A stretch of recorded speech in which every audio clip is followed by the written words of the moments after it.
一年一度嘅情人節又到啦，有冇好情人可能就同品種有關。今日我哋動物平台就嚟講下動物界一生一世嘅愛情故事啦。一夫一妻係普通人類社會體制入邊好常見，喺動物界只係有大概3至到5% 動物會喺一生或者一段時間入邊專情一位伴侶，咁樣亦都被稱作為單配偶制。哺乳類動物入邊大多數都係多情種子，只係唔到10% 屬於單配偶制。草原田鼠就係最出名嘅終生夫妻模範，亦都係科學家喺呢一方面最愛嘅研究對象。佢哋會喺交配嘅時候釋放催產素同埋加壓素，令到大腦將伴侶同埋成功繁殖後代等等嘅好事聯繫埋一齊，等佢哋就好似上咗癮一樣，一直咁樣愛住對方。歐亞河狸，嗱，搞清楚，佢並唔係海獺或者水獺，亦都唔係佢。呢一種河狸係忠於伴侶，丈夫亦都唔會好似大多數兀齒類咁樣玩一夜情，而係兩公婆會一齊撫養子女成長，一齊築巢同埋擊退侵入領地嘅敵人。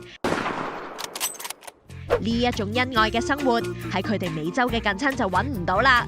喺動物界，一夫一妻確保咗雙方唔使擔心來年要攝灶罅之餘，長臂猿就更加避免咗不時有情敵出現爭女而大打出手嘅情況，就好似一夫多妻嘅大猩猩同埋部分靈長類會遇上嘅呢啲情況啦。單配偶制入邊，其中亦都分類出社交單配偶制同埋性關係單配偶制。能夠做到兩者嘅動物界入邊，只係數到鳥類嘅品種最為多。90%以上嘅鳥類都係一夫一妻嘅，佢哋會一齊築巢、孵蛋同埋撫養雛鳥。不過咁樣嘅專情好多時都只係維持一季。分手啦！今日我同你天各一方，你有你嘅生活，我當中可以做到終生不渝嘅，就要數到倉鴞同埋白頭海雕啦。儘管養大咗個仔之後，大家要分開一段時間，但係再嚟到交配嘅季節，亦都會飛返對方嘅身邊。哇，係真正嘅愛情了啊！動物愛情故事入邊，經常俾人講嘅仲有企鵝，但其實唔係所有企鵝都係終生一個伴侶，就好似大多數嘅帝王企鵝，佢哋嘅專情亦都只係維持一季，唔似得南極企鵝同埋巴布亞企鵝咁樣。有研究話佢哋有80%以上會喺下一個交配嘅時候揾翻同一個伴侶。不過包括企鵝在內，唔少雀鳥就好似廣為人知一夫一妻嘅順天翁咁樣，好多時亦都只係做到社交單配偶制。簡單嚟講，就係同床異夢，各懷鬼胎。同巢入邊嘅雛鳥不時都被科學家驗出 DNA， 佢哋真正嘅爸爸並唔係有份孵化佢嘅呢一隻雀啦。講埋爬蟲界啦，雖然奉行單一伴侶嘅品種極為罕有，但係亦都有松果蜥呢一啲咁樣嘅堅貞愛情故事。佢哋個名雖然叫做蜥，但佢哋並唔係蜥蜴，而係石龍子嚟㗎。一對小情人相遇之後，平時就會各自各生活，但係每年都會重返相遇嘅地點揾翻對方交配。咁樣牛郎織女嘅相會更加會持續10至到20年。所以冷血動物並不一定無情，下次鬧人就要小心啲用詞啦。好啦，講到呢一度就祝各位靈長類唔好灰心，搵到幸福你都可以㗎。阿女，知唔知有乜傳染病係人蟲共通嘅呢？沙士、武漢肺炎，咁究竟有乜傳染病先係人蟲共通㗎？講咗成個月啦，都話貓狗係唔會感染同埋傳播武漢肺炎咯。雖然係咁，但係其實都有唔少致命嘅傳染病可以經由寵物傳染人類。你又識唔識啊？寵物接觸帶有狂犬過濾性病毒嘅野生動物，就有機會感染狂犬病。如果主人不幸再俾佢哋咬傷，病毒就可以經口水入侵人體，破壞我哋嘅腦部同埋神經系統，死亡率極高。全球超過150個國家或者地區係狂犬病疫區，每年仍然有大概55000人死於狂犬病。但係中國每年就有超過500宗死亡個案。不過香港自80年代起就再冇出現過本地感染個案。只要屋企嘅狗仔打齊狂犬病預防疫苗，避免咗接觸野生動物，其實感染率會相當細啊。呢個病係由歐端螺旋體細菌引致，帶菌嘅老鼠或者野生動物，佢哋嘅尿液就會污染水源同埋泥土。如果有傷口嘅寵物不慎接觸咗污染源，或者飲用咗受污染嘅水源，就有機會染病，導致嚴重嘅肝腎衰竭。唔單止狗仔嘅致命率極高，一旦主人有傷口，而且不慎接觸受感染狗仔嘅尿液，亦都有機會中招。但係好彩，坊間就有2款預防針可以俾狗仔接種。另外，主人帶狗仔去郊外嘅時候，你做咩啊？飲水咯！你有冇常識㗎？有冇煲過嘅溪水？只要唔好俾狗仔飲用溪水或者污水凼，就可以減低出事嘅機會啦。鸚鵡熱係由鸚鵡熱衣原體引起嘅疾病，擠迫嘅環境容易令到鸚鵡有壓力，令到佢哋容易傳播病菌。葵花鸚鵡、長尾小鸚鵡同埋金剛鸚鵡就係最常發病嘅品種。主人吸入咗帶病嘅鳥類而腹乾嘅排泄物、呼吸分泌物或者乳粉，亦都有機會受感染。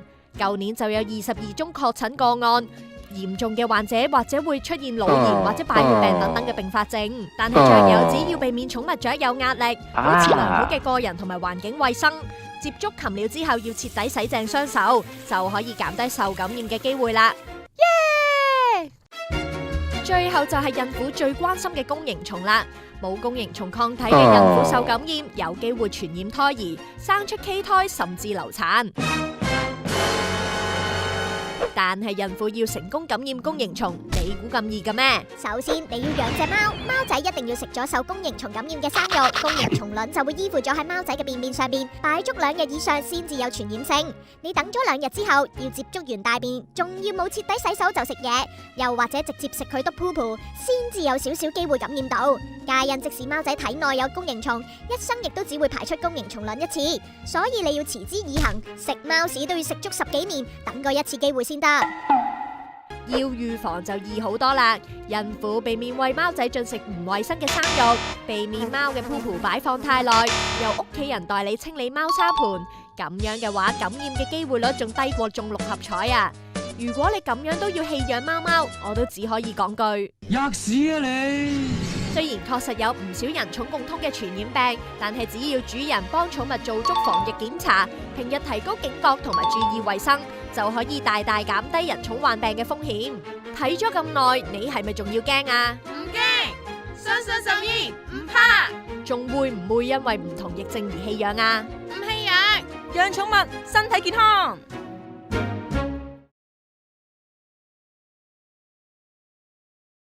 無論係沙士定係武漢肺炎，都關蝙蝠事，究竟點解啊？因為佢哋有好多病毒。因為佢哋播毒能力高。因為你哋食野味。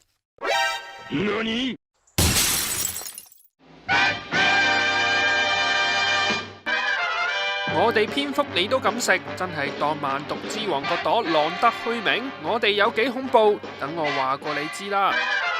蝙蝠嘅品種多，成班兄弟各門各派就有成960種，加上我哋係群居動物，豆樣咁大嘅山洞就可能住咗上萬隻蝙蝠。一旦有蝙蝠出事，染上病毒，就真係攬炒啦。我哋身上已知嘅病毒就有超過140種。你大我啊！包括伊波拉、狂犬病、沙士、武漢肺炎，當中超過60種係人畜共通。至於點解我哋身上咁多病毒都冇事，皆因我哋先天免疫系統超晒班。我哋係少數識飛嘅哺乳類動物，飛行嘅時候需要大量嘅能量，導致我哋天生體溫高、新陳代謝速度極快。呢2個情況都會損害動物嘅 DNA。為咗唔使死，我哋已經進化到識自動修復 DNA。唔單止因為咁而變得長命，強大嘅修復系統亦令我哋即使感染病毒嘅時候，亦亦都甚少發病。除咗咁，動物感染病毒通常會出現炎症反應，例如發炎、體溫急升、免疫系統自動對抗病毒等等，令病毒難以生存。但炎症嘅反應同時會令內臟嘅器官受損衰竭，嚴重者更會即時死亡。但我哋先天炎症反應細，加上高體溫嘅特質，雖然殺唔死體內嘅病毒，但病毒同樣傷害唔到我哋，變相寄居喺我哋體內，不斷突變進化，成為超級病毒。一旦病毒傳染咗俾免疫系統冇咁強嘅人類，就足以造成疫症大爆發。呢幾年就有多場懷疑經蝙蝠播毒引發嘅疫症，就好似喺2014年有個西非小朋友疑似接觸受蝙蝠糞便感染嘅水果後，就發現咗地心吸力。講笑咋，係感染伊波拉病毒啊！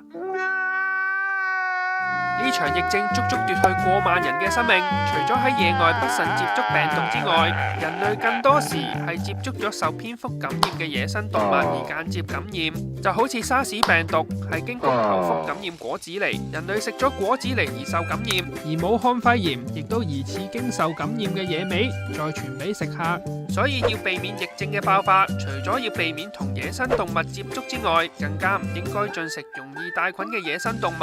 其實我哋都已經生到咁樣衰，晝伏夜出，千年嚟都係低調咁封印住咁多病毒，爭在學漏咗中文，將啲字刻喺個額頭度咋。你班人類唔好總是犯重複嘅錯啦。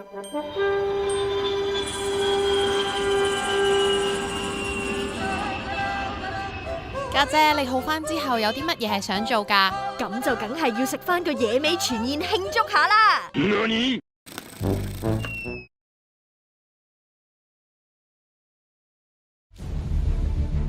嗰一日，人類諗翻起俾蝗蟲食到渣都冇嘅恐懼，同埋根本唔知點算好嘅無助。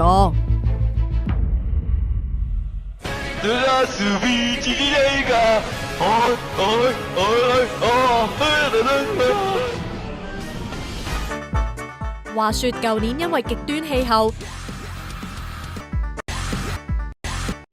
令非洲出現一群近4000億隻嘅蝗蟲大軍。4000億隻蝗蟲係乜嘢嘅概念？就好似有186艘重10萬噸嘅航空母艦喺你頭頂飛過，佢哋一路向東，肆虐咗10幾個國家，經過呢度，最近更加直入咗中東，即將壓入中國。連中國都咁驚，介印1平方公里嘅蝗蟲群，每日就可以鯨吞近35000人份量嘅食糧，足以食窮你成個國家。蝗蟲係幾時開始變到咁可怕嘅呢？就要由佢哋仲係又 pure 又 true 嘅階段講起啦。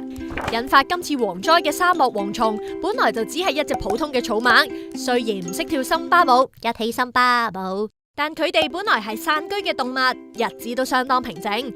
但係舊年嘅極端天氣就令到非洲沙漠嘅大雨冇停過，植物嘅數量大增，有利佢哋極速繁殖。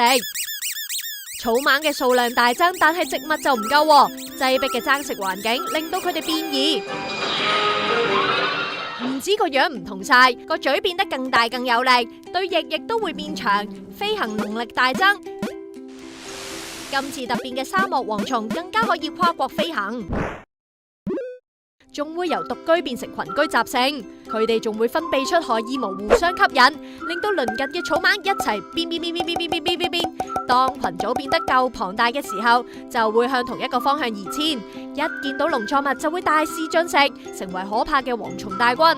而沙漠蝗蟲唔單止移遷嘅速度快，加上一年可以生產至少2至到5代，令驅趕或者控制佢哋數量嘅難度大增唔少。問題嚟啦，蝗蟲大軍究竟會唔會威脅到中國呢？電視機前面嘅觀眾快啲拎起你嘅電話嚟投票啦！You've got mail. 投票實在太過激烈啦，逼到中國忍唔住發出緊急通知，要求邊境要切實做好防控。雖然有專家話中國西北、西南有天然嘅山脈屏障，相信蝗蟲冇辦法又越過高山又越過谷，但亦都有專家話蝗蟲嘅身體就似飛機，天空任意飛，唔排除大軍有機會隨季候風 U-turn 南下進入中國。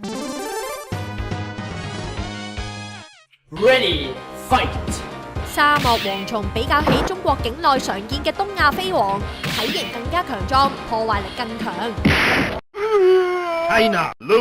如果中國境內冇天然嘅宿敵對抗呢一種外來嘅物種，但是有機會造成生態危機。中國今年仲要受另一波蛾蟲嘅影響，兩路夾擊之下，好可能會威脅全國嘅農收。究竟中國可以點算？欲知事後如何，請自行 Google 啦。平仔係一個香港人，夏天每日叫醒佢嘅係夢想，醒啦！秋天每日叫醒佢嘅係鬧鐘，練。冬天唔好意思，叫唔醒。終於嚟到春天啦，每日叫醒佢嘅係先凌晨3點咋。國家道理雜誌。每年一到春天，網上就會有網民出現通緝令，要揾出晚晚擾人清夢嘅元兇。喺香港嘅城市入邊，會嘈嘅雀分別就有珠頸斑鳩、噪鵑、紅嘴南雀同埋黑領椋鳥。噪鵑係屬於杜鵑科雀鳥，每年嘅春天屬於繁殖季，雄鳥就會發出嚟吸引雌性，所以佢哋又俾人叫做叫春鳥。因為全黑，經常都俾人誤認為係烏鴉，但係要留意佢哋隻眼係紅色嘅。佢哋每次叫都會重複5至到10次，而且會越叫越高音，甚至會走音。請坐低。因此又被稱作為超級走音王。唔係，應該係升 key 鳥。呢一種叫聲就只有雄性會發出，佢哋仲有另一種叫聲，就雌雄都會識叫。冇錯，呢一種叫聲都係佢哋嚟嘅。繁殖季會喺每年嘅3至到7月，如果天氣和暖，更加會提早由1至到2月開始，喺日出前嘅凌晨時分開始叫，直至到入黑前都有機會聽到佢哋嘅叫聲。其中4至到5月屬於高峰期，其後叫嘅頻率就會慢慢減少。咦？其中4至到5月屬於高峰期，冇錯，即係最嘈嘅日子，啱啱先至開始。兩公婆 happy 完之後，佢哋就會將蛋生喺人哋個巢上邊，等其他雀代為孵蛋同埋養育初鳥。呢一啲代母嘅候選包括黑領椋鳥、喜鵲、紅嘴南雀同埋黑臉噪鶥。而且噪鵑嘅蛋好多時都會比其他蛋早孵化，甚至會將其他蛋推出鳥巢獨霸天下。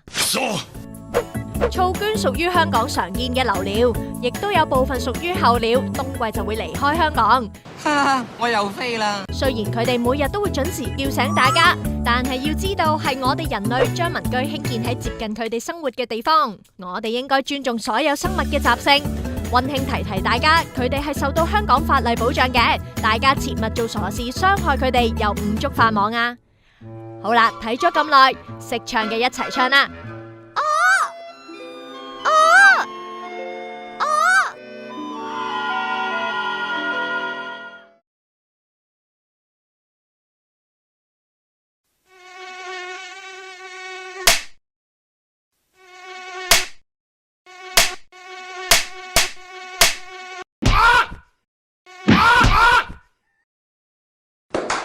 哇！點解你可以一日打死隻蚊嘅？你真係咁想知？我已經受夠咗佢哋喺我耳邊嗚嗡嗡嘅日子，所以我會日做100下掌上壓，100下sit up，跑10公里，足足維持咗3年，就係為咗可以一嘢打死佢啊！你睇下我個頭，點解呢個世界要有蚊啊？踏入咗春夏天，除咗為大地帶嚟美腿，亦都係蚊子繁殖嘅高峰期。全球已知嘅蚊就有3500種，遍佈喺地球每個角落。只有雌性嘅蚊會叮人吸血嚟吸收營養，幫助產卵。但雌蚊生一次 BB 就有幾百粒蚊卵，一生就可以產卵6至8次。所以你打得死一隻蚊，過幾秒又有千萬隻蚊等緊你。香港常見嘅蚊就有中華按蚊、多斑按蚊、白紋伊蚊、致倦庫蚊同三大喙庫蚊。當中白紋伊蚊、致倦庫蚊同三大喙庫蚊就可以傳播登革熱、日本腦炎同埋絲蟲病等疾病。先唔講佢哋晚晚喺人哋嘅耳邊嘈住晒，又針到啲皮膚又紅又痕。過往更加就有研究將唔同嘅動物按其殺人量排名，雖然難以相信世界上竟然有生物比人類更可怕，但係經蚊傳播嘅疾病每年就可以殺死超過70萬人，令佢成為殺手界嘅一哥。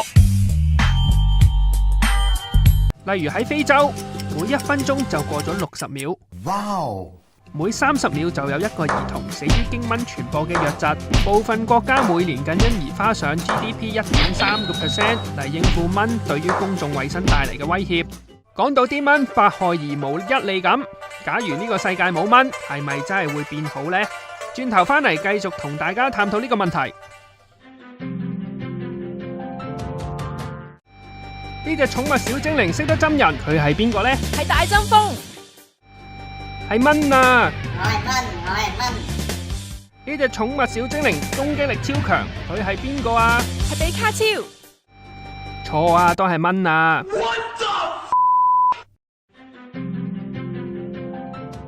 當呢個地球冇蚊，食物鏈首當其衝受到影響。同蚊喺吸飲植物汁液嘅時候，同時亦都負責傳播花粉。冇咗蚊，部分植物嘅數量或者會減少。可以用嚟做朱古力嘅可可花，就係由蚊嘅近親負責播粉。冇咗佢哋，港女就冇得食 Godiva 啦。How dare you！ 另外，因為蚊又多又易捉，係唔少小動物嘅食糧之一。部分雀仔、魚、兩棲動物、昆蟲會因為食物減少而死，估計候鳥因而大減一半。但部分科學家就認為冇咗蚊對食物鏈嘅影響，就好似林鄭以局部封關嚟抗疫嘅效果一樣咁細。皆因食物鏈有自動調節嘅功能，就好似你打開雪櫃發現冇食物，會識得自己出街食飯咁。動物冇蚊食一段時間，同樣會好快識得揾其他嘅代替品，長遠而言唔會造成大問題。唔好咁開心住，仲有其他嘢要考慮㗎。唔少雨林好似亞馬遜森林係唔同蚊群嘅棲息地，亦都因為恐怖嘅蚊群，令到部分開發者難以長留。蚊就間接助攻守住地球之肺，一旦蚊子消失，亞馬遜失守就會令人類長驅直進，亦有機會令更多嘅生物失去棲息地，對生態嘅影響難以估計。而毒蚊嘅消失，雖然冇人再會因為蚊染病而死，但全球人口亦因為咁而大增，造成其他資源分配嘅問題。講到尾，咁多種蚊，當中得6% 係會有傳染病毒。而家亦都可以透過其他嘅措施嚟防疫。若然純粹為咗人嘅單一福祉，就要滅絕一個物種，實在係講唔過去嘅。畢竟論自然同埋地球嘅破壞，人類應第二，亦冇其他生物敢應第一。所以各位都係繼續返去練習。一掌打死啲蚊啦！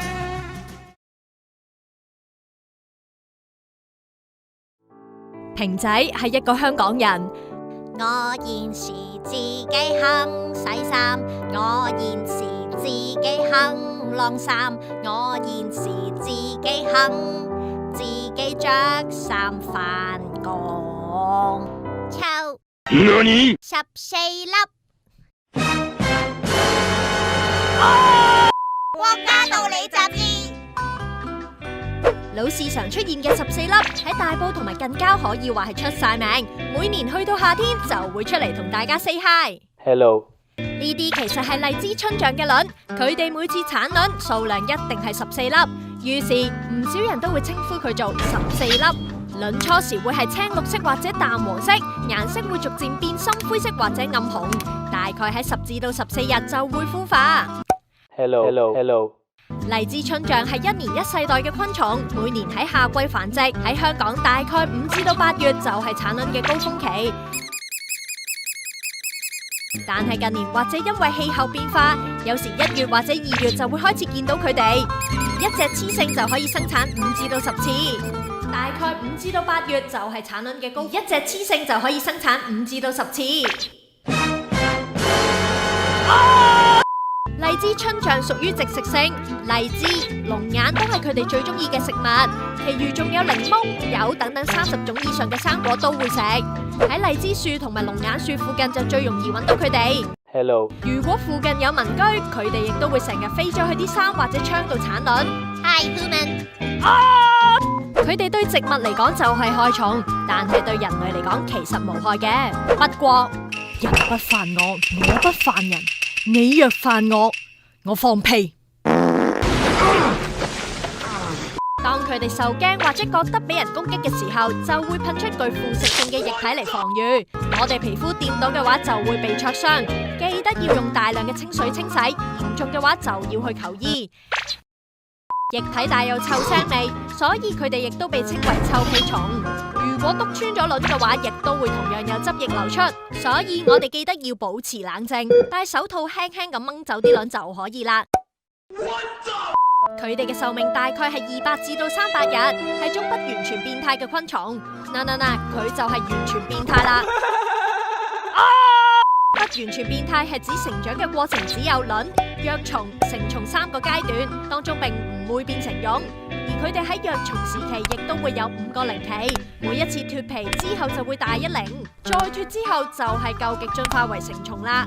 喺香港大家應該唔係好想見到佢哋啦，但喺其他地方佢哋竟然係有價有市。喺台灣佢哋嚴重影響荔枝同埋龍眼嘅收成。高雄市為咗減少荔枝春象嘅數量，政府部門喺繁殖期用5蚊台幣1塊向大眾收購佢哋嘅卵片。而喺內地東莞，每公斤嘅荔枝春象就要過千蚊。椒鹽同埋燉湯係最受歡迎嘅食法。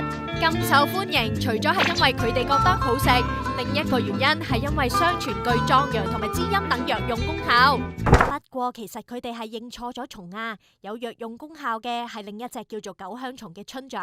Hello。好啦，講咗咁耐，其實只係想提提大家，收衫嘅時候記得 check 清楚啊！物競天擇，適者生存。為咗成功繁衍後代，唔同物種都施展渾身解數。Baby shark 嘟嘟嘟嘟嘟，猩猩 shy 嘟嘟嘟嘟嘟，灰熊 shy 嘟嘟嘟嘟嘟 ，Baby shark，Daddy shark 嘟嘟嘟嘟嘟。要成功傳宗接代，唔通真係 Your J Your Faith？ 今集就由條 JJ 出發，同你解構動物界傳宗接代嘅奧秘。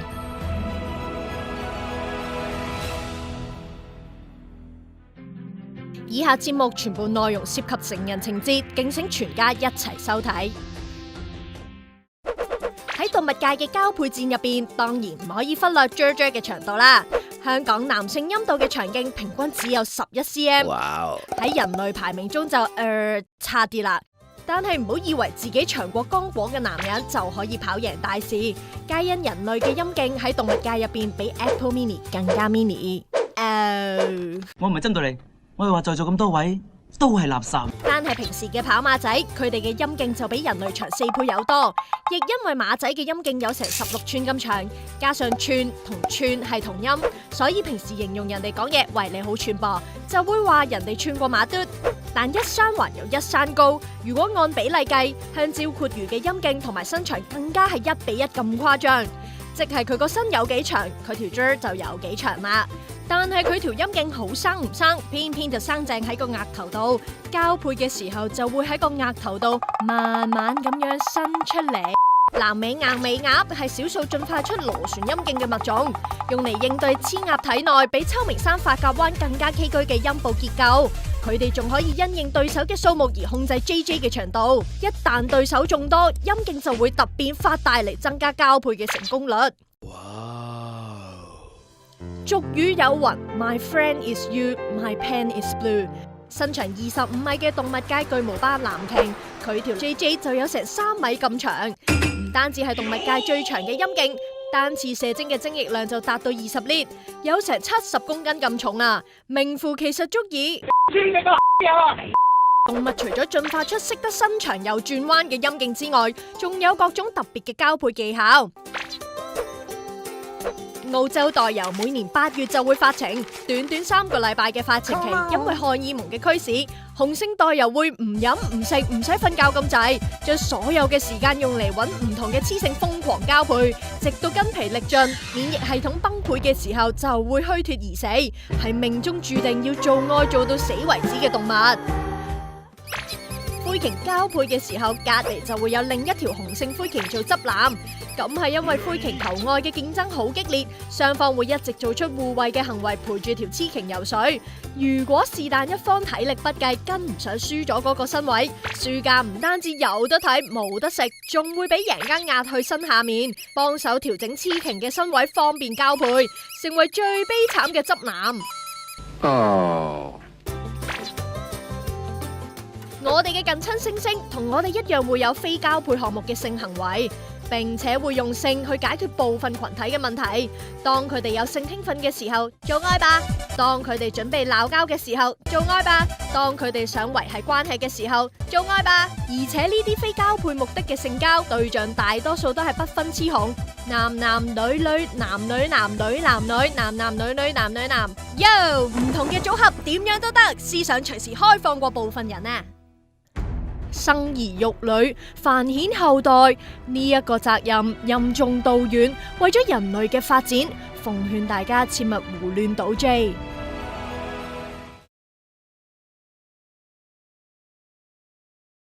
喺月黑風高殺蟲夜，四腳爬爬為民除害，唔使用劍嘅，有壁虎就得啦。壁虎哥夠晒威，壁虎哥的確好使。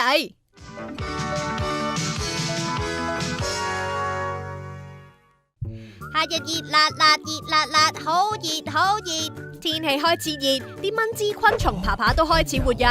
外形唔多得人中意，但又好幫得手嘅壁虎就係其中之一啦。壁虎喺全球超過1100個品種，平時喺屋企見到嘅爬爬主要都係折子虎同埋完美色虎。Hello。除此以外，本地仲有6種唔同嘅壁虎品種，例如香港限定只有8 cm 長嘅香港半葉子虎，同埋全球第2大有成40 cm 長嘅大壁虎，你都可以喺香港揾到。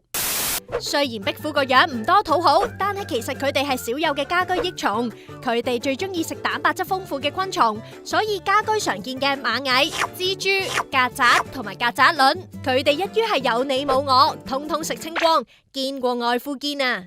要喺你屋企生存到，又唔會俾你打死，佢哋當然有唔少過人嘅必殺技啦。壁虎雖然睇落好似滑捋捋，但其實佢哋仲好鬼 hairy。一隻壁虎就有650萬條超幼細嘅腳趾毛，加上腳板底獨特嘅紋理，可以幫佢哋抗衡地心吸力，好似吸盤咁樣啜實個天花板或者其他光滑嘅表面。除咗啜到實一實，佢哋仲識得斬尾求生。呢條尾仲可以斬掉重練㗎，皆因壁虎脊椎同埋條尾相連，有危險嘅時候就可以透過控制身體肌肉，令到脊椎截斷分離，斬少少又得，斬多啲都得，得咗。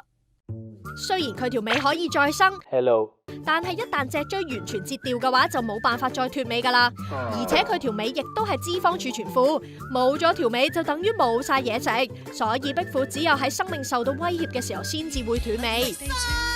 Run。佢哋嘅視力同樣超班，但係夜間嘅視力就比人類高出350倍。就算喺光害重災區嘅旺角，懷疑佢哋都仲睇到星星啊！有傳壁虎尿嘅尿酸足以揦傷皮膚，條尾又有毒添。咁恐怖，究竟係咪真㗎？錯晒啦！壁虎基本上對人類係完全冇害又無毒，雖然佢哋喺家品上面排泄會留低污漬，但係就對人體冇害嘅。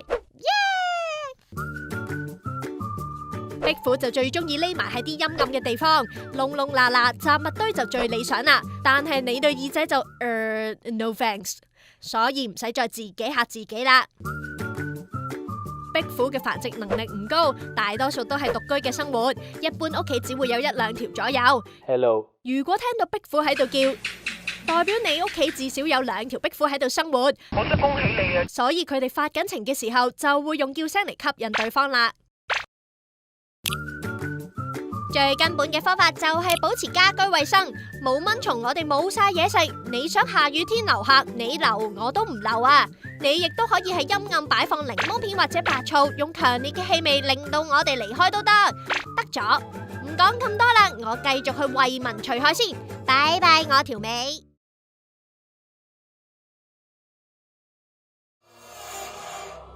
佢好似永遠都喺你附近咁，佢有好多對腳同好拉長嘅觸鬚，你根本打佢唔死。最怕唔係佢出現，係佢突然消失，你再搵唔返佢。你知唔知咩係最恐怖？佢識飛。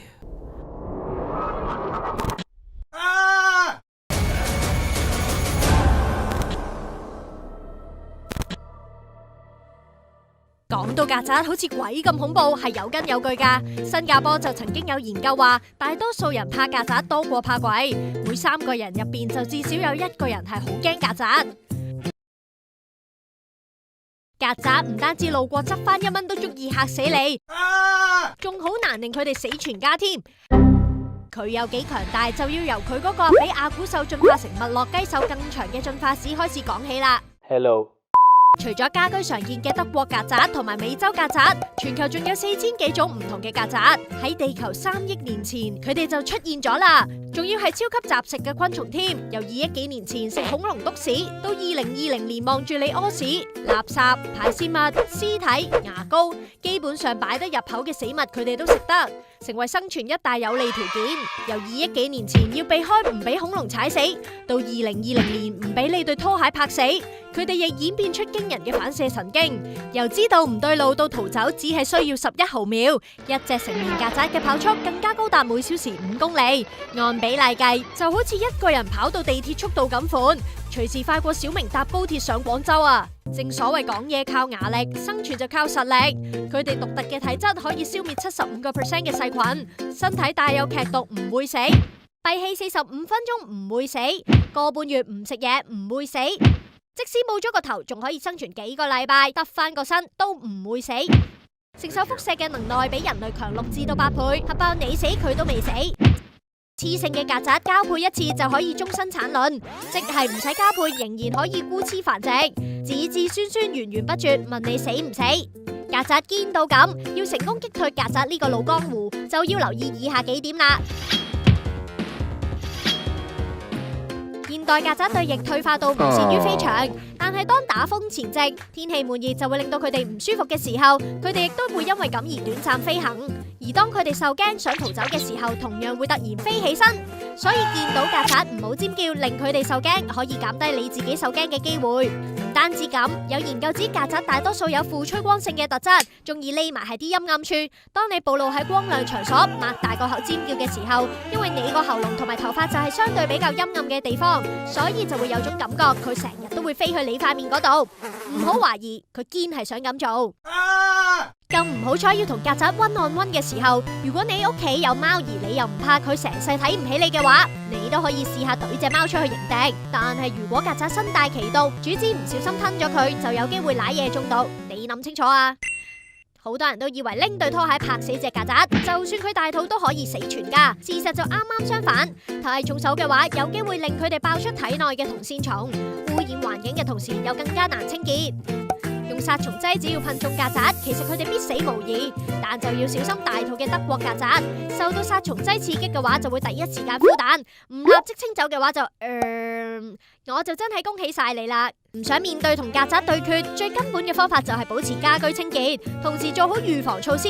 你可以喺排水口加上個隔網，防止曱甴經水道入屋，或者喺屋企呢一啲出沒嘅黑點擺放曱甴藥。當有一隻曱甴食藥死咗，其他同伴食佢條屍或者糞便嘅時候，同樣會舐嘢，咁樣就真正可以令佢哋死全家啦。今日端午節 ，long long time ago， 戰國時期嘅某年農曆5月初5，楚國就有位姓美氏溫名平自圓嘅古人，有日就睇唔開喺湖南嘅汨羅江度跳江自盡。老師，我哋已經知道啦。好啦，咁我哋就跳去問題時間。屈原嘅體重我哋隨便估大概有66.2公斤，佢抱住呢一塊好重嘅石頭，而汨羅江水深，總之就好深。屈原一躍而下，因為有水阻力，所以時速唔係好高速。問題嚟啦，到底江入邊嘅魚食唔食屈原呢？國家道理雜誌。我哋今日端午節要食粽，然後阿媽就買多咗，所以餐餐食粽食到中秋節。相信大家都知道係因為屈原跳江自盡之後，村民為咗避免啲魚食咗佢條屍，而拋啲粽落個江度餵飽啲魚先。汨羅江就係洞庭湖水系嘅其中一條支流，當中都係淡水魚，即係指一啲生活喺只有含0.3% 鹽分嘅水入邊嘅魚。全中國大概有967種純淡水魚，主要都係草食性同埋雜食性。而呢一個水系大概有113種魚類，包括中國4大家魚、青魚、草魚、鯰魚同埋鰻魚。好啦，講翻我哋條問題，我哋就以呢4個唔同食性嘅淡水魚作為討論啦。2反1，青魚，即係香港人叫嘅烏頭。淡水魚嚟講，佢都體型健碩。成魚嘅話，最重可以生長超過100公斤。佢主要就係以蚌、蜆、螺等等嘅貝類為主食，有時都會食下蝦同埋昆蟲嘅幼蟲等等。2反2，草魚，喺香港我哋就叫做鯇魚。佢除咗幼體嘅時候會食蚌等等嘅底棲生物，大個咗之後就係名副其實嘅草食系魚。咁樣嚟講，呢一系嘅淡水魚就應該唔會食屈原啦。2反3，鰻魚，佢就係食浮游藻類同埋有機碎屑為主嘅。咁我相信屈原應該都唔屬於浮游藻啦。2反4，鰻魚，佢呢就係同鯨魚一樣，就係用過濾嘅方法嚟食水入邊嘅浮游動植物。咁睇嚟肉食性嘅青魚嫌疑最大啦。不過等一等先，呢啲魚通常都係食比自己體型細1/4嘅生物，要慢慢咬屈原條絲就真係諗太多啦。不過當屈原條絲浸喺水入邊太耐，俾細菌分解而腐爛之後，的確就有機會惹嚟好似琵琶魚等等腐蝕性嘅清道夫。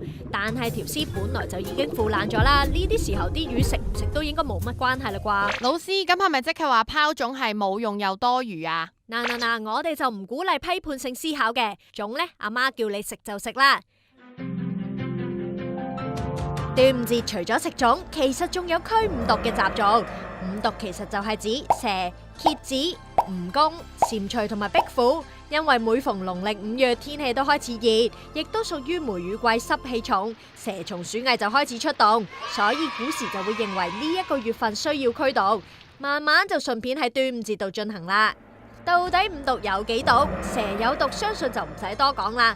而家全世界大概有3000種蛇入邊，就有大概200種毒蛇，主要都係屬於眼鏡蛇類同埋灰類。蛇嘅毒液就係由口水演變而成嘅，咬住獵物之後就會以注射嘅形式將毒素注入對方嘅血液入邊。其中分為神經性毒蛇同埋出血性毒蛇，前者就會破壞神經同埋肌肉系統，後者就會破壞血小板，令到傷口冇辦法愈合，甚至造成肢體壞死。最毒嘅蛇就係澳洲嘅內陸太攀蛇，人俾佢咬咗之後，大概30至到45分鐘就會死亡。全球每年就有超過13萬人係俾蛇咬死，仲有40萬人係因為咁而殘疾。所以話蛇必定係五毒之首。蠍子亦都係為人熟悉嘅毒物，但係佢哋比較傾向用蠻力多過出毒。點解啊？邊個勁啲啊？就喺大概1000種嘅蠍子入邊，就只係得25種嘅毒性係對人有性命嘅威脅。佢哋會以毒素麻痹同埋殺死對方。不過喺蠍子仲未毒死全球人類嘅時候，就反而俾人類利用佢哋嘅毒素嚟抗癌。最毒嘅以色列金蠍毒性就強過山埃，人中毒之後10個鐘頭內就可以冇命。而呢一種毒液亦都俾人類利用嚟醫治瘧疾。講到蜈蚣，雖然佢哋會注入毒液嚟毒殺獵物，但其實對人類嚟講毒量唔高，大多數都好似蜂毒咁樣，會令到人疼痛，但係又唔會致命。只有最毒嘅加拉帕格斯巨人蜈蚣先至會令到人抽搐同埋昏迷，唔醫嘅話就有機會死亡啦。蟾蜍雖然身體有毒腺，不過就多用於喺自衛上面，而且毒素要入到血液先至有效果，所以基本上唔會有人無故路過執到1蚊，然後俾人毒死。大多數都係因為食咗未清理好嘅蟾蜍中毒嘅，抵死啊！嚟到最後嘅毒物壁虎，喂，壁虎冇毒㗎，應該就係因為老是常出現，仲有一啲民間傳說而唔覺意俾人加入成為咗五毒。詳情請參閱國家道理雜誌壁虎篇。不過相信呢一個年代都應該唔使飲紅黃酒嚟驅五毒啦，現代人支漂白水都趕走晒呢一啲毒物啦。無論如何，祝大家端午節快樂啦！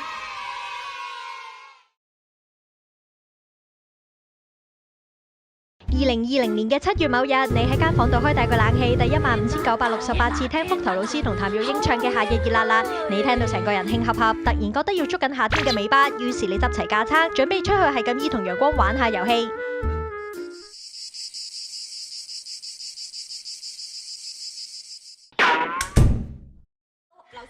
今日都玩夠啦。國家道理雜誌。夏天大個太陽，作為一個冇作為嘅人類，當然可以匿喺屋企開大個冷氣，加劇全球暖化啫。但係自然界嘅其他動物喺一浪浪嘅高溫攻勢下，又有啲乜嘢奇招可以幫自己消暑降溫呢？降溫之前，首先要知道有幾熱。早喺1890年，美國就有物理學家發現蟋蟀嘅叫聲能夠反映溫度。蟋蟀嘅體溫會隨着環境溫度改變，環境溫度越高，佢哋嘅新陳代謝嘅速度就越快。體內嘅化學反應令到佢哋鳴叫嘅次數相對應地增加，所以天氣越熱嘅時候，佢哋就會越嘈。科學家更加成功計算出公式，憑佢哋鳴叫嘅次數就可以計算出當下嘅氣溫啦。住喺美洲一帶嘅紅頭美洲鷲，又叫做火雞禿鷹。雖然佢哋全身都係毛，但係毛孔並冇排汗嘅功能。天氣太熱嘅時候，佢哋就會屙尿落對腳度，利用排泄物入邊嘅水分幫自己消暑。事實上，呢一撇嘢就係佢哋嘅尿同埋屎嘅混合物，蒸發之後就會留低白色嘅斑痕，仲可以用嚟防曬添。樹熊每日就有差唔多20個鐘頭以上，唔係瞓緊覺就係攬住棵樹，攬到實一實，係因為棵樹可以幫佢哋降溫啊！樹熊飲得水少，又唔識排汗降溫，好彩樹幹嘅木質部儲存咗大量嘅地下水，令到樹底同埋樹幹嘅溫度比空氣低得多，成為樹熊嘅私人冷氣。當中由二克經樹嘅散熱效果最好，成功榮登樹熊最愛冷氣機銷量排行榜第1位。過往就有研究指，成年嘅雄性樹熊只要黐實棵樹，就能夠成功散走體內70%多餘嘅熱能，降溫效果一級棒啊！大象嘅耳仔係佢哋嘅中央散熱器，天氣好熱嗰陣，佢哋除咗會將對耳仔當風扇咁樣撥嚟撥去散熱之外，耳仔布滿嘅微絲血管，太熱嘅時候亦都會自動擴張，加快運血速度。因為佢哋嘅耳仔皮膚幼薄，當血液流經耳仔嘅時候，會受到外面空氣嘅溫度影響變冷。降溫之後嘅血液再流翻去其他部位嘅時候，就可以達至身體降溫嘅效果啦。所以住喺非洲嘅大象，耳仔比其他地區品種嘅大象大得多。溫度係其中一項影響蜥蜴變色嘅原因。對於生長喺高溫地區嘅蜥蜴，平日曬夠太陽，拎咗足夠嘅熱能之後，亦都要利用各種方法散熱，避免因為體溫過高而導致生理機能喪失。喺乾燥嘅地方有陽光照射嘅時候，身體就會變得淺色。佢哋通常會匿埋去陰涼嘅地方，身體就會慢慢變成深色，就代表冇咁熱啦。雖然唔同動物會透過生理同後天行為嚟應對炎夏高溫，但係全球暖化嘅威脅日益嚴重，現時就有近2萬種動植物因為氣候變化而瀕臨滅絕。我哋都係時候諗下，係咪要繼續做一個冇作為嘅人類啦？2020年嘅7月某日，你喺間房度開大個冷氣，第28965次聽福頭老師同譚玉英唱嘅《夏日熱辣辣》，你聽到成個人興合合，見到夜晚終於冇咁熱啦，你想再次捉緊夏天嘅尾巴，於是你執齊架撐，準備出去係咁依同月光玩下遊戲。Hello。新聞咪講咗6點之後啲病毒會出沒咯，佢哋好 time sensitive㗎，講你又唔聽。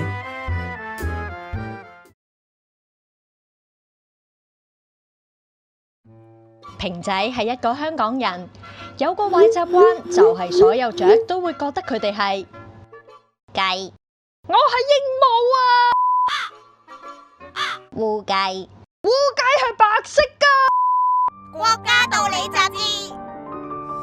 雞全球有超過190億隻，多過晒所有貓狗豬牛加埋一齊，多過晒其他鳥類加埋一齊，多過晒全球人類。除咗梵蒂岡同南極洲係冇雞之外，雞全球都係雞。點解有咁多雞？咁就要講返 long time ago， 佢哋嘅祖先係紅原雞，原產喺亞洲南部、印度、印尼同埋中國。佢哋俾人類馴化圈養，幫手捕食同埋成為食物之後，就變成而家嘅家雞。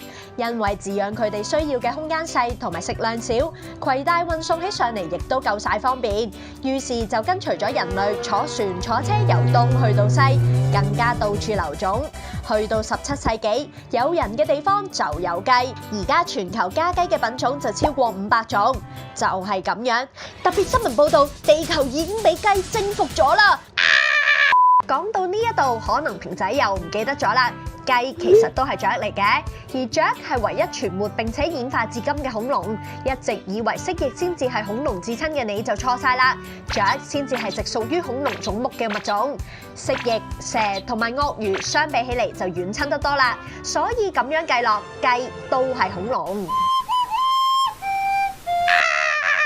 今日起，你可以開始話恐龍全部都係恐龍，就係咁樣。特別新聞報道，恐龍又再一次統治地球啦！喂，咁既然雞係雀，點解唔識飛先？首先呢一個世界上大概有40種唔會飛嘅雀，就好似鴕鳥、企鵝、奇異鳥等等。Hello。因為冇要飛行去覓食或者躲避捕獵者嘅需要，所以佢哋進化發展其他奔跑或者游水嘅能力，而同飛行有關嘅胸骨亦都變少同埋變得平坦，因此呢一類唔會飛嘅雀又被稱作為平胸類。我平胸，我驕傲，我為國家省部了。而家雞嘅祖先紅原雞其實係識飛嘅，更加可以滑翔半英里。我又飛啦！但係家雞因為俾人困喺個籠裏面圈養，冇辦法飛行，又唔想俾人追殺要走佬，再加上俾人餵養，肥到根本就飛唔到，慢慢就冇咗飛行嘅能力啦。另外，家雞嘅特性就係可以每年生產好多隻蛋。其實原本喺野外嘅雞，一年大概只係生10至到15隻雞蛋。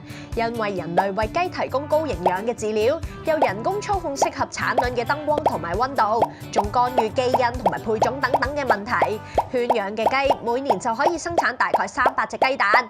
所以大家日常食到嘅雞蛋，絕對唔係啲乜嘢自然嘅產物嚟㗎。唔好睇隻雞，望上去好似傻下咁，但其實雞頭嘅穩定性係非常之高㗎。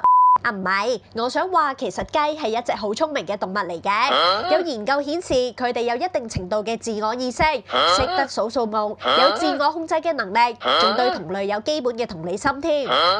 好啦，講咗咁耐，話俾我聽，佢點會唔係雞啊？雞全部都係雞。歡迎大家收睇今場國家 MMA 打咗2年幾嘅世紀大賽，今日終於打到最後第唔知幾多 round 啦。右手面繼續有美國代表 American Eagle， 同埋左手面嘅中國代表功夫熊貓。咦，睇嚟教練有戰術要同 Panda 講喎。你打贏這一場，咱們就不用再送外賣了。究竟美國鷹同中國熊貓對打，邊個會贏呢？中美兩國喺政治場上面鬥唔完就係人都知，但係假如兩國國寶喺自然界入邊真係隻抽，你又估唔估到邊一邊會打贏呢？今日就同大家介紹下呢2位選手。American Eagle 講緊嘅就係出沒喺北美洲嘅白頭海雕。自美國打贏獨立戰爭立國之後，呢一隻鷹就升級做埋國鳥。佢身長1米幾，展翅之後2米幾，身形大份，加上鷹爪攻擊力十足，可以時速70公里俯衝捕捉各種海魚。優越嘅身體條件令佢成為難以對付嘅猛禽。白頭海雕尾部會分泌出一種特別嘅油脂，一有時間佢就會利用呢一種油脂搽勻全身，令到自己啲毛防水之餘又順滑有光澤，唔使變到好似佢個 friend 咁。唔好睇佢外表威武就以為佢係一隻正直嘅鷹，白頭海雕有搶劫嘅天性。當佢捉唔到魚或者棲息地唔夠食物嘅時候，佢就會變成流民，趁其他細小嘅禽鳥成功揾到嘢食嘅時候，就飛埋去一嘢搶走，真係好可惡啊！至於中國特有嘅物種熊貓，係已經存活喺地球300萬年嘅古物種，成年熊貓體重可以達到150公斤，外表看似溫和又可愛。佢哋係雜食性動物，有指因為基因改變，令將主食改為食粥，但佢哋就保留咗肉食性動物尖齒結構同埋強勁嘅腭肌力，牙齒嘅咬合力達到700磅，連美洲豹同埋灰熊都唔係佢嘅對手。獨居嘅個性，加上有極強嘅領地意識，特別係啱啱生完 BB 嘅母熊，一旦見到有入侵者進入自己嘅領土，就會發惡攻擊。過往就有多宗熊貓受驚而襲擊人類嘅個案，絕對唔係善男信女。問題嚟啦，究竟佢哋隻抽邊個勝算大呢？甚少同其他動物打交嘅熊貓，遇上危險通常都會嘗試爬樹逃走先。熊隻靈活嘅鎖骨同埋驚人嘅臂力，一旦走唔甩要迎敵嘅時候，佢哋就會首先揮臂用掌攻擊。白頭海雕15厘米嘅巨爪係佢哋嘅首席武器，粗糙嘅腳底紋理幫佢哋抓緊對手之後，後爪就會立即刺入對方嘅皮膚同埋要害，令到佢哋走唔甩。遇上頑強嘅對手，更加會同時用猛啄攻擊。熊貓勁過美洲豹嘅咬合力，會繼而利用鋒利嘅牙齒黐咬對方。佢哋仲識得抱住敵人翻滾，以150公斤嘅體重，再利用撞擊令到對方受傷。所以一般嚟講 ，American Eagle 都好難打贏佢。雖然現實中聰聰同埋習大大打交嘅機會隨時大過熊貓同埋白頭海雕，但係作為國寶，佢哋嘅待遇同樣好一般啦。因為人類城市發展，令到棲息地大減，非法獵殺、農藥同埋化學物污染等等問題。過往白頭海雕就一度喺美國區域性滅絕，直至到白頭海雕嘅數量穩定，當局先至取消佢嘅瀕危狀態。而另一邊就因為熊貓外交，自50年代起就有超過40幾隻熊貓被逼離開原生地，搬遷去到氣候環境唔同嘅國外動物園生活。當中亦有部分熊貓因為各種原因嚇死異鄉，加上自然環境飽受破壞，野生熊貓嘅生存空間亦都遭到壓縮。中美大戰不論邊個贏，反正喺呢兩個地方做人定做動物同樣都唔容易啊！中印邊境衝突持續，呢一場被形容為係石器時代嘅龍象之爭。印度就有，中國有，印度再有，中國有，印度，國家道理雜誌。呢一場小朋友齊打交嘅衝突，大家都堅稱係對方先出手嘅。最近就有新發展，主角竟然係佢。Hello. 上個月底就有17隻犛牛由中國越境行到去印度，被民間揣測佢哋係因為被視為間諜被印方扣留，最近先至被證實為無辜嘅牲畜放翻出嚟，但係一家大小就要被遣返中國啦。點解咁敏感？因為印度自己早就有喺軍事上面加入動物。近於2017年，印度陸軍計劃就採取試點項目，訓練咗駱駝作為地區巡邏同埋運送物資。佢哋除咗可以喺邊境海拔高同埋地勢險惡嘅地方行走，亦都可以負重250公斤，時速仲可以達到每小時40公里。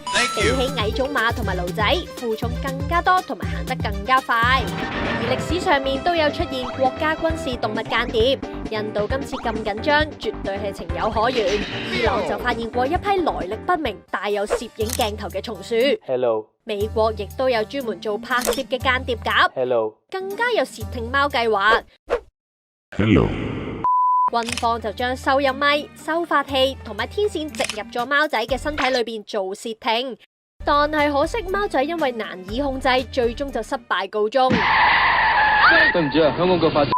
美國喺海上軍事亦都有海獅同埋海豚幫手做海底掃雷同埋偵測，甚至又話會攻擊敵人嘅船底。